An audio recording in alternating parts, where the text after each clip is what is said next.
Here we are. It's chapter 6, and we're moving right along with an amazing book and my fabulous co-host, Henry Wang. Henry, we're past halfway.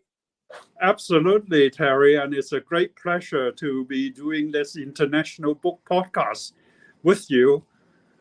And I'm really enjoying every minute of it, and also the great interest it's generating globally. That's fantastic. It is, and well worth it because your book is fabulous. And this week we're in chapter 6, developments in clean energy transition. I'm going to push this over to Henry. Let's come in. Let's go with this. This is interesting.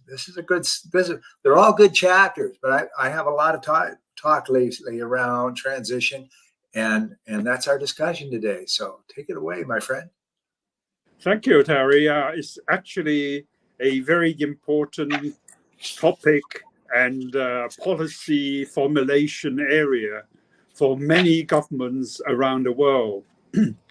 I'm very glad that the leaders around the world all agreed that climate change is a major challenge to the world.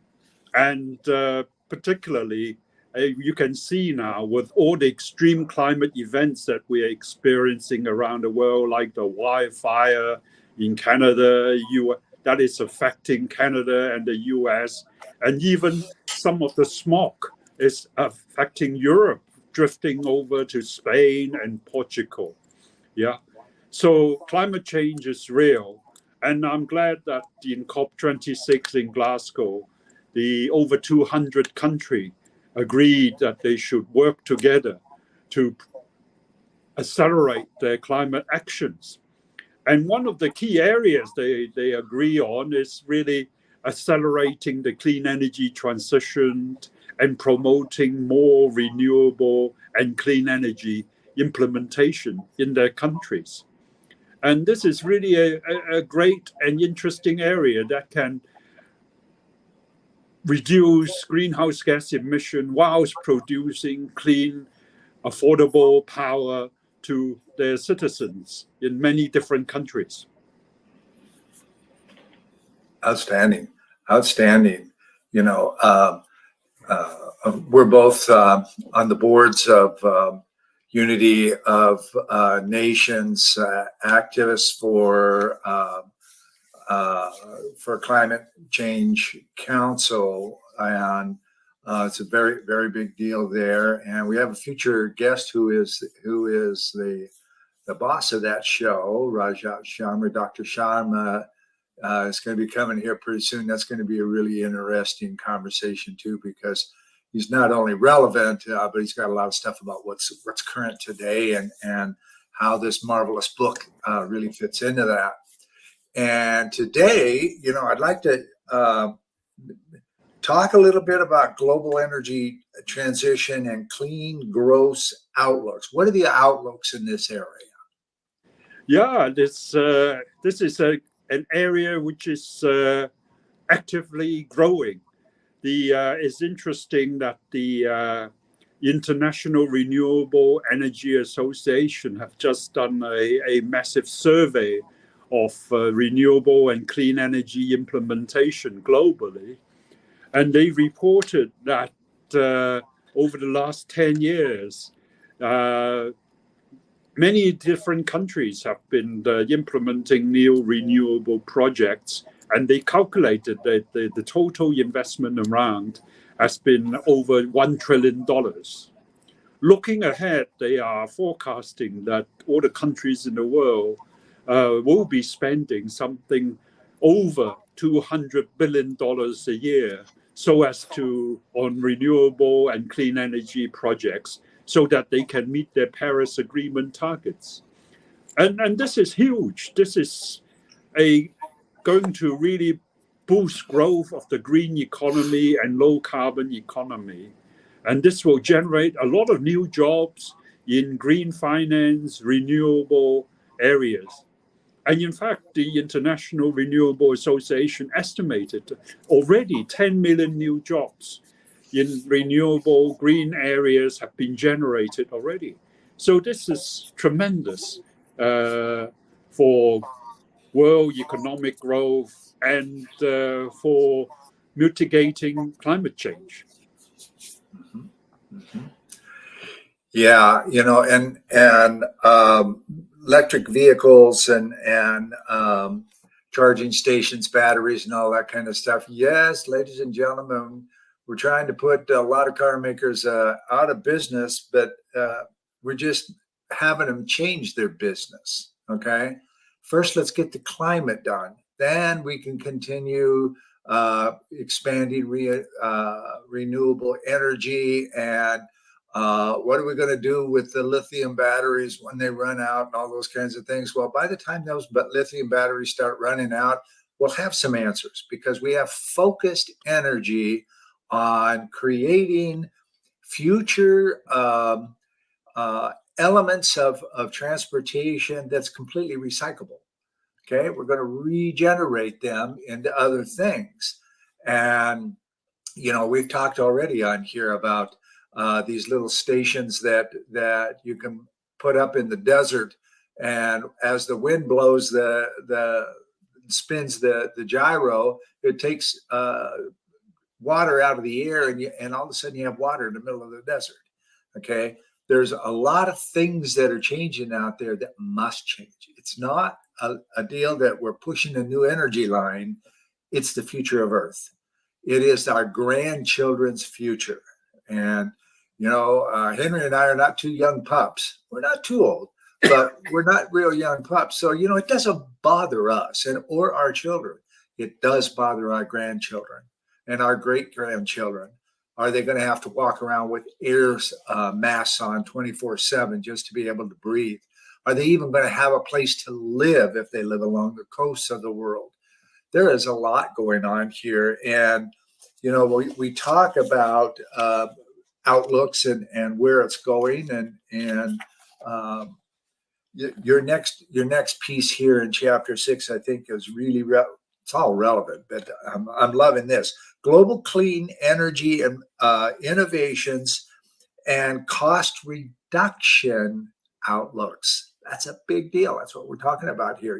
It's going to be so expensive to get out of coal. Well, no, it's really not as much expensive as certain people who don't want to get out of coal want you to believe.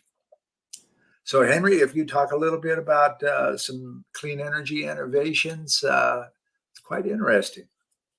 No, that's a really exciting area, and I've described a lot of the exciting innovations that has been taken place in renewable technology and power generation in the book. And this is an area where there has been tremendous international cooperation from the different countries. And just to give one good example, the International Renewable Energy Association reported that over the last 10 years, the offshore wind power generation has been reduced. The cost of that has been reduced by 70%. With all the different innovation in terms of turbine, motor, and that sort of thing. And this has been tremendous implications, because this means that renewable power generation is now cost competitive to fossil power generation. I remember when I first started working in renewable 10, 20 years ago, and then when I speak at international conferences, one big about renewable, one big question from the audience international. Oh, yes, it's clean, but it is so expensive. And that is no longer true. The power is clean, renewable power is clean, and now it's cost competitive towards fossil fuel. So there's no reason at all now to go for fossil fuel power generation when you are faced with a choice of either building a new fossil fuel plant or a renewable power plant. Yeah. And this is really one of the amazing areas, and innovations will continue. There are now new areas in which people are working in green hydrogen is is a fantastic international example. Many countries is now working on this. I mean, for a good example is the EU has announced that, with the Ukraine war and the Russian gas crisis, they have to accelerate their research and development into green hydrogen. They see that as a major new green energy, renewable energy area. They can use solar to power to generate green electricity, and then with the green electricity, they can undertake via electrolysis to generate green hydrogen, which they can supply to fuel cell cars, and then to fuel cell to generate green electricity for the citizens in the EU. And this is fantastic.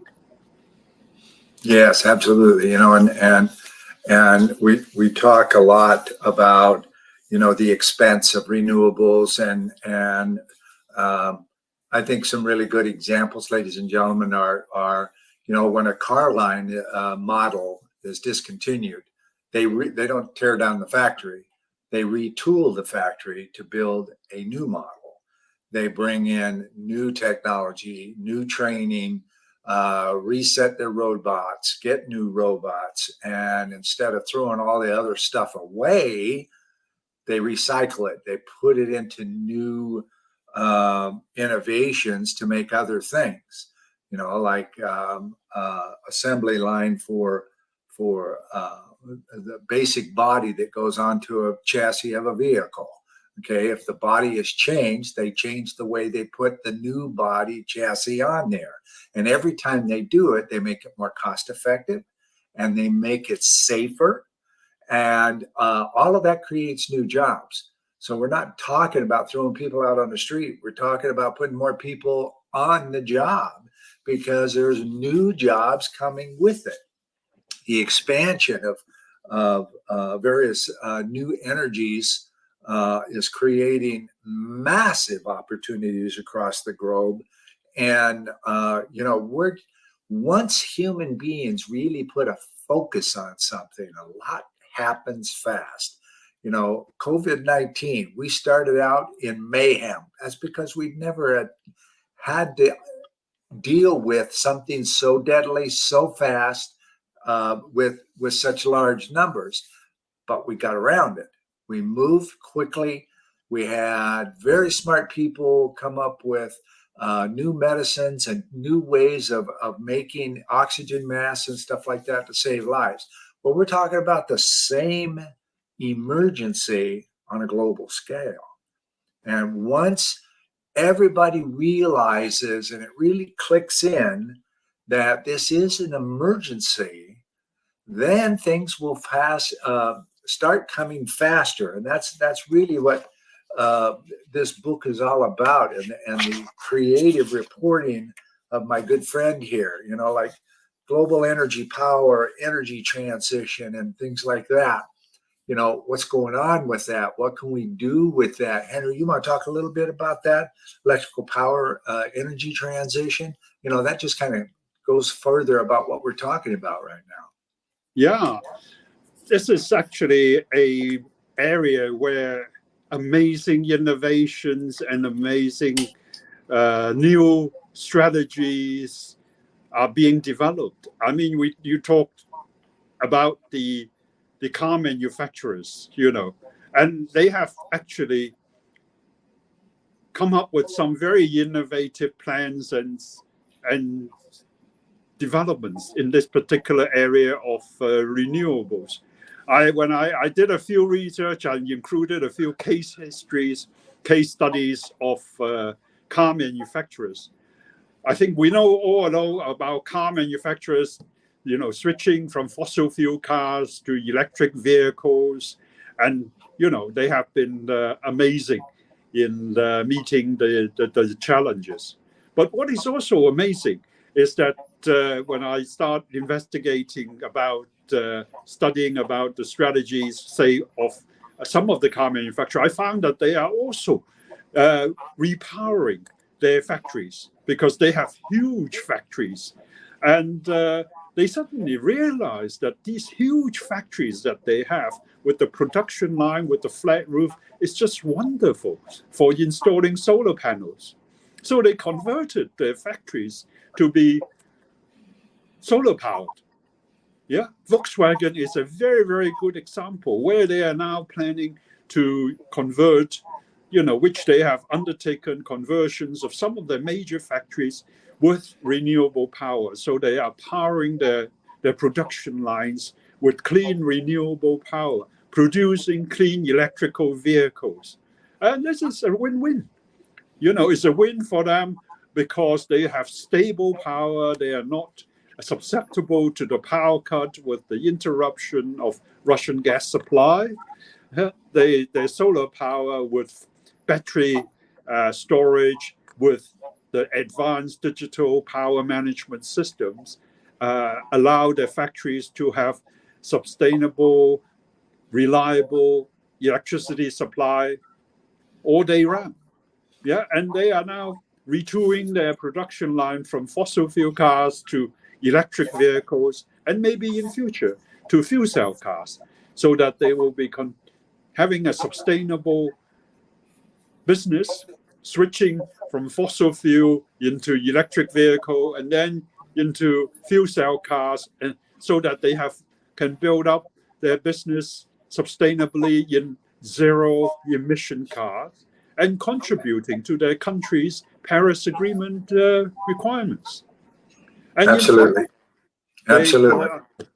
This is also will contribute to the car companies achieving carbon neutrality and net zero emission in line with the country's Paris Agreement targets. So this is a win-win for all. Yes, right on. Another thing, we're making buildings greener. We're making buildings with trees and vegetation and stuff that makes the building warmer in the winter and cooler in the summer, cuts down noise pollution.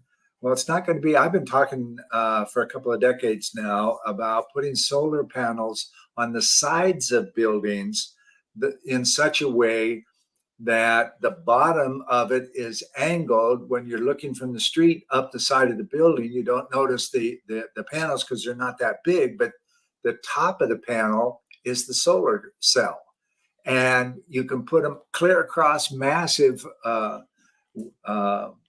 square feet of building sides and make a building completely solar, and not worry about not having enough area at the top of the building to run the solar panels. It's all about innovation. It's all about thinking through what that is. Just those panels, groups of panels could supply all the lighting for each floor. That's a lot just by itself. And light bulbs and the different ways that we're lighting everything now are way less energy needed, and they're brighter and cooler. So there's a lot going on there, and I want to bring us into some of the case studies that you've been talking about. I just lost my place. China and what it's doing right now. You had a great H2 case study that China's doing right now. Can you expand on that for me? Yeah, China is very, very active in their clean energy transition and implementing renewable power. And this has actually helped them to become the world leader in the renewable clean power generation at this moment in time.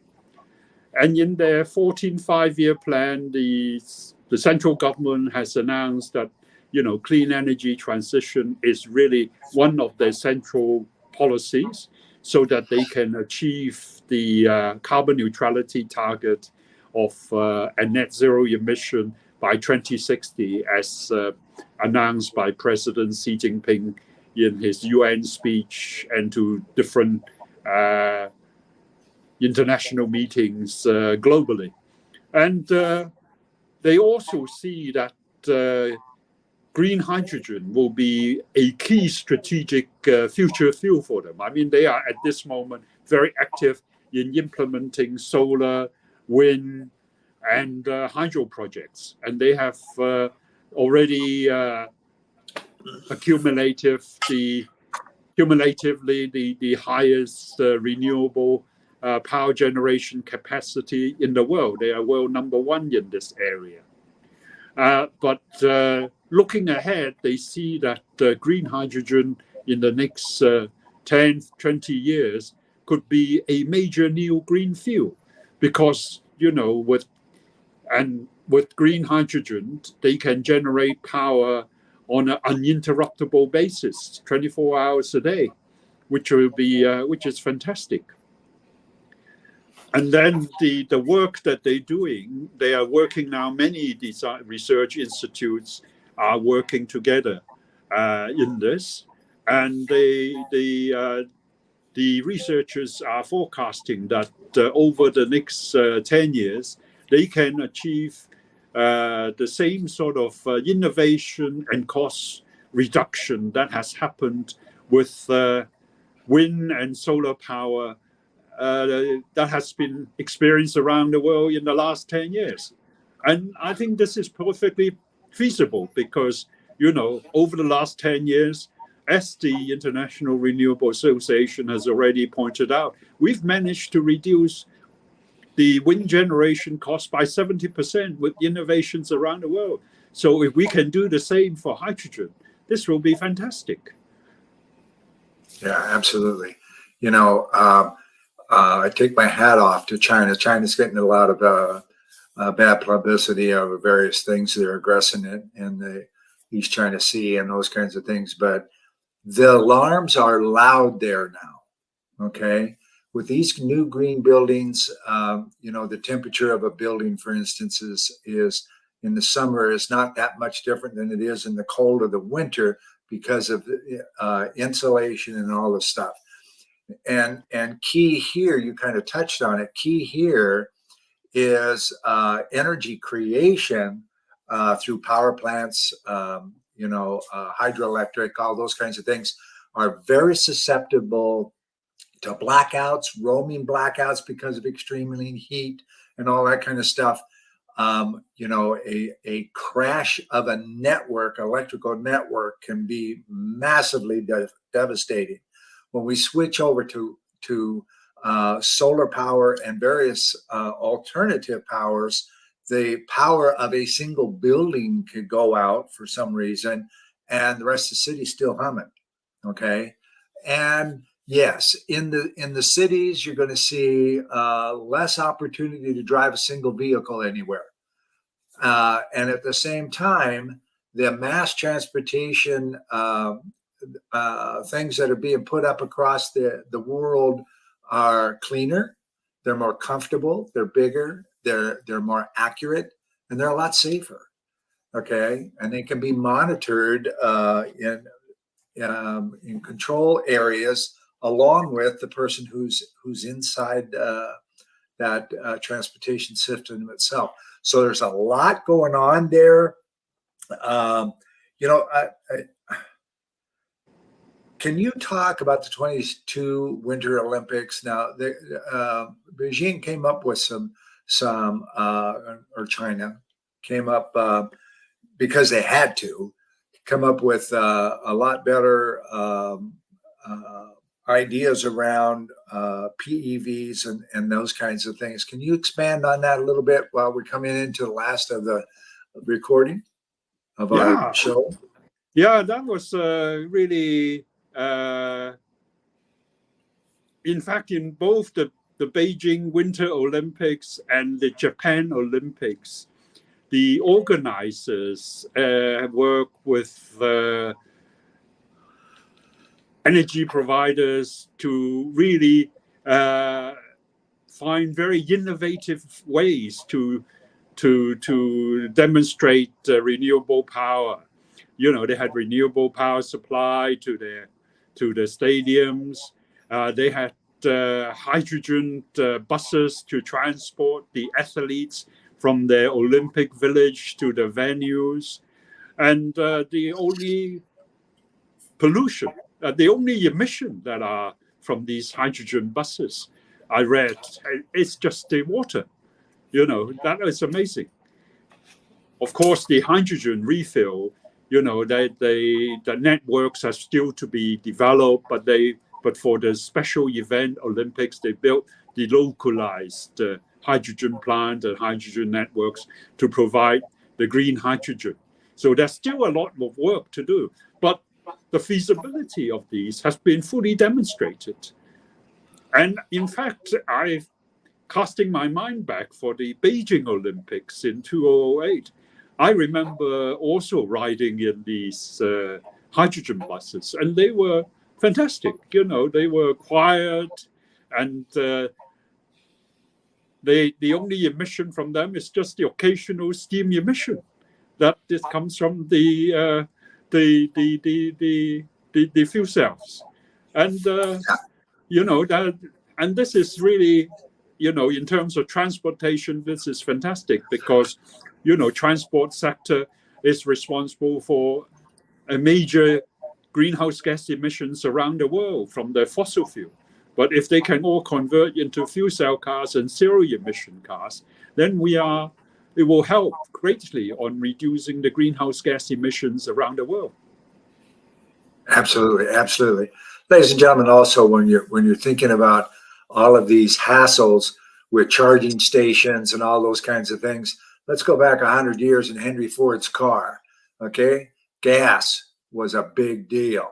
Okay, people who own cars also fixed their cars, even if they were rather well-to-do, because that car breakdown between two cities, there was nobody there to call. There was no cell phone to do anything.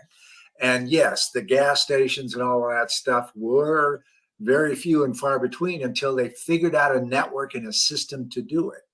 That's what's happening today, is these networks and systems that are more efficient. Not only are there more EV stations all over the place, but they're more efficient.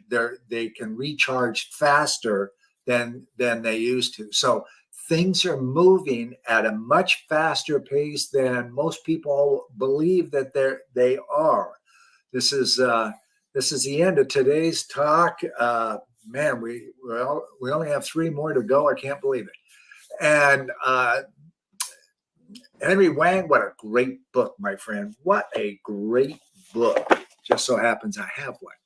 And I've deep dived in on this, and it's been a great honor to walk this journey with you on an issue that we feel so deeply about. Henry, any final thoughts today? Terry, I really enjoy talking about this, and I'm glad that we all both shared our passion about climate change and making the world a sustainable place to live in, not only for us, but for our children and for our grandchildren. Now that I'm a grandfather, I also feel passionately that we should not damage the environment so that my granddaughter can still have a place to live in and to enjoy her life. That's very important. And I'm glad that we are sharing this message globally with many people who share similar thoughts. And it's great to see the increasing global attendance to our podcast and the positive comments that we get from people around the world. That's fantastic. Yes, yes. Very good. This is another episode. Thank you for being on our live today, ladies and gentlemen. And for those of you picking up the recording, thanks for it. Please leave comments. We would love to interact with you and give you the voice that you want to have, but just haven't figured out where that could be. Maybe that goes into the comments below. Thanks for being here. Thank you, Henry, and we'll see you soon, ladies and gentlemen.